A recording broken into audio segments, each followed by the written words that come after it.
आगे दे हो गई लेकिन सुधरने ना अभी तो आउट है। अरे 9 बज गए ना। अरे कॉलेज ना जाए। अच्छा तो ते ऐसे ना उठ गए।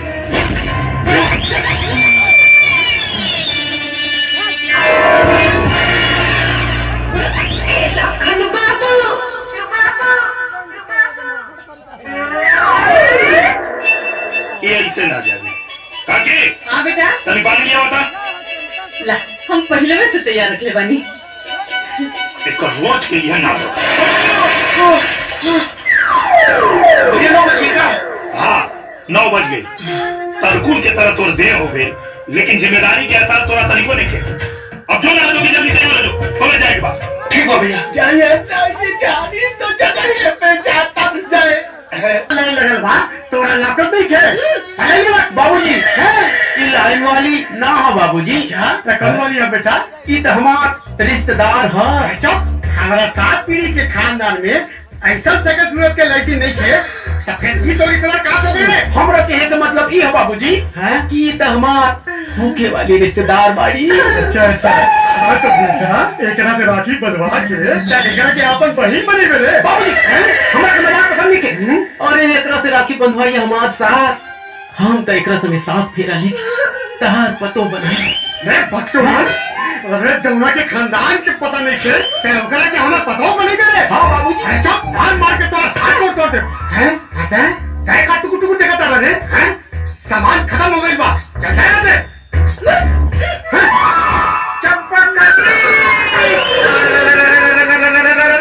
हाय हाय हमार डार्लिंग काहे खिसिया के भागता रू राजा जी।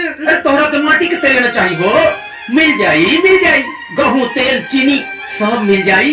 तेना दोपहर 1 बजे के बाद आजी हम तोहरा के सब दे। अरे राजा जी तू हमरा के 1 बजे के बाद का बोला था ना? काहे कि 1 बजे के बाद वो हमार कंजूस मक्खी चूस दलिता और वो खरहवा को नियन बाप खाना खाए चल जाई। ओकरा बाद तो यहाँ हम तोहरा के सब लेकिन तोहर बाबूजी तो कहत रहे कि राशन में सारा सामान खत्म हो गया। झूठ बोलत रहे सारा सामान खाए पड़े बा। तू यहाँ हम तोहरा के सारा सामान दे दे वो भी फ्री में। तू हमरा के सारा सामान फ्री में दे देबा ओकरा बात के कह दादा बा। कुछ ना ते खाली संजा के खरिहान में आ जाइए बस। तू हमरा के संजा के खरियान में बुला के कुछ संट ना करवा ना। कुछ ना कर माइक्रिया पहले फायदा खाओ काका। अरे राम बेटा आवा बोला बहुत सी गाली सुनता नहीं तो है। कहो गई बेटा और खौरा कुकुर गाड़ी कुकुर।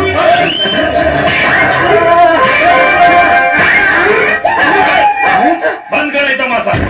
चुपचाप गाना वालन के राशन दे दा ना तो तोरा घर पे धावा बोले की पड़े। ना बेटा हम तो हर कसम खाता नहीं हमरा घर में कुछ नहीं खे। ठीक है कहल बा। लात के देवता बात से ना माने ने। चलो क्या बकता है भोला तो राशन पता है को लूट लेनी। हाँ प्रधान जी और राहुल नाम लेनी तो कहता है कि तो आप प्रधानी घुसेर दे।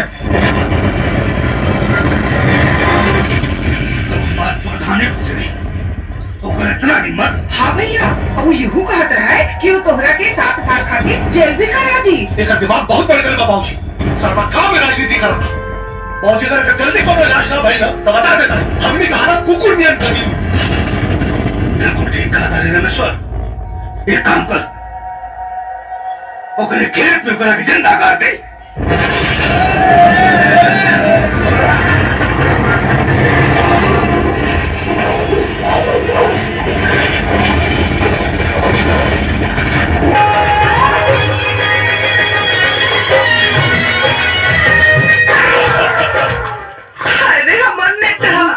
अरे हमार के पकली आजा भीतर आजा बाबूजी नहीं खान आजा आओ तना ये जब पकड़ी ते सही बताओ कि ते हमरा संगे ब्याह करबे कि ना? कर भी सकी नहीं और ना भी कर सकी नहीं। ना ते किला करबे भाई कि ते हमरा संगे ब्याह करबे कि ना करबे? अच्छा ठीक बा बाबा तो बात ही बच्चा बकली कि कितना लोग के था मालूम है ना रहेला कि बिया के बाद का कल जाना तो बड़ा तकलीफ होला। तो बाद में तकलीफ ना होके यही से एगो काम कल जा। काम कौन काम? बिया के बाद का कल जाला। चला आज ओकर रिहर्सल कर लिया जा। ऐसा का? ठीक बा, तो चलो करो रिहर्सल। अच्छा तय ये बताओ कि बिया के बाद तय का करबे? बिया के बाद? बिया के बाद तोरा खातिर नाश्ता बनाएगा।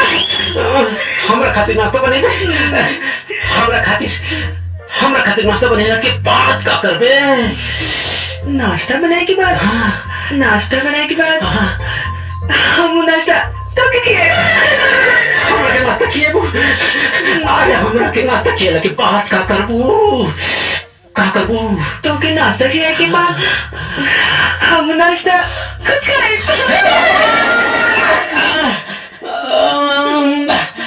अच्छा ये बताओ कि रात में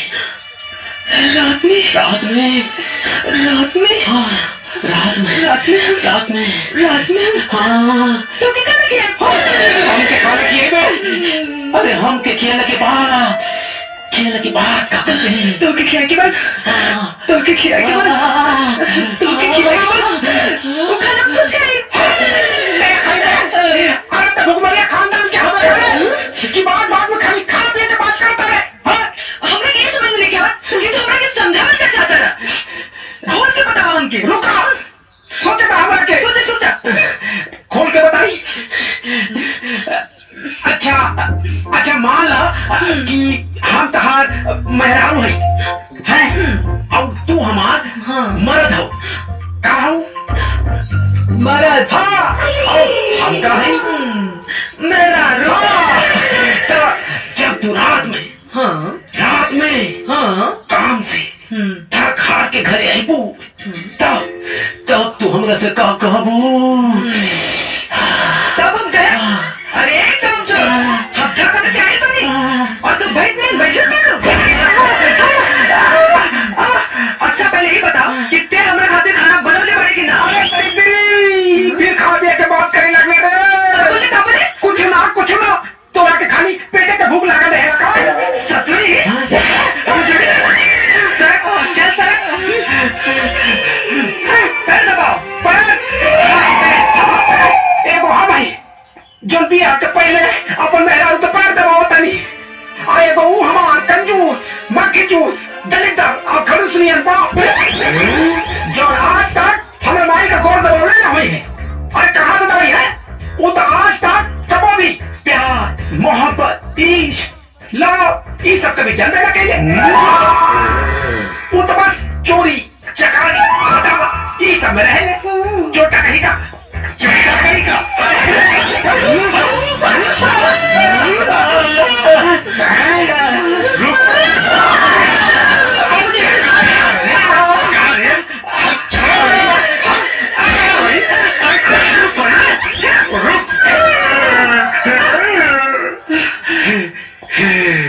बिजली रानी ओकरा के मार के हम थक गए बानी। हमार थकान मिटा दे बिजली रानी। चल हमार गोर दबा दे। अरे देखला अपन लड़का वो लड़की के कैसे पैर दबाते हैं? अब तू हमारा पैर दबावा क्या? पाँव दबावा।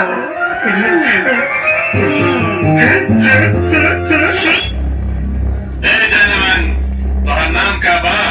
आरती। तो हमने के आरती उतारने का मौका कब देबू? क्लास में जाए की देरी होता भैया। भैया हम तो हर भैया ना सैया बोले सैया। अरे गाँव जवान के लेकिन की ये प्रॉब्लम होला जेकरा के देखे नहीं वो करेगा भैया बोल दे। क्या करता है जजन करा के कहे तोहर बहन बा क्या?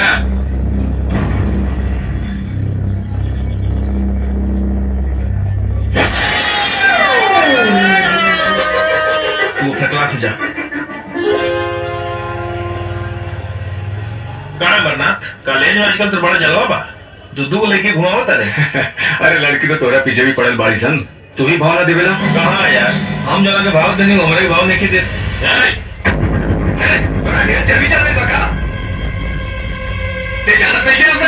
ना यार हम तो नहीं जाना इस शहर के सबसे बड़का बॉडी बिल्डर हमन देख इनका बाइसेप देख इनका ट्राइसेप हाँ यार लेकिन एक कपड़ा में तो बॉडी लगते नहीं कुछ दिखाएगा हाँ हाँ दिखाओ दिखाओ दिखाओ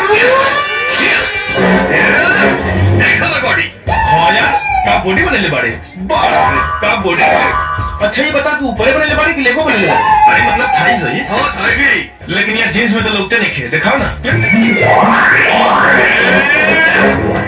देख ले हमारा थाई हाँ यार कमाल थाई बने ले बाड़े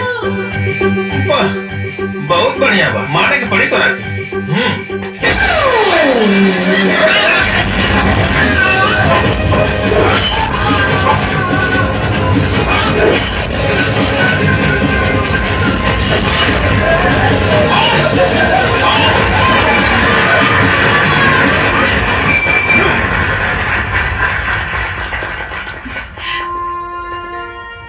हमरा कारण तोरा के परेशानी उठावे के पड़े हमरा के माफ कर दो तोहरा नजर में तो हमारा हुआ और लेकिन में कोनो फर्क नहीं है ना जहर लेके के चल समझला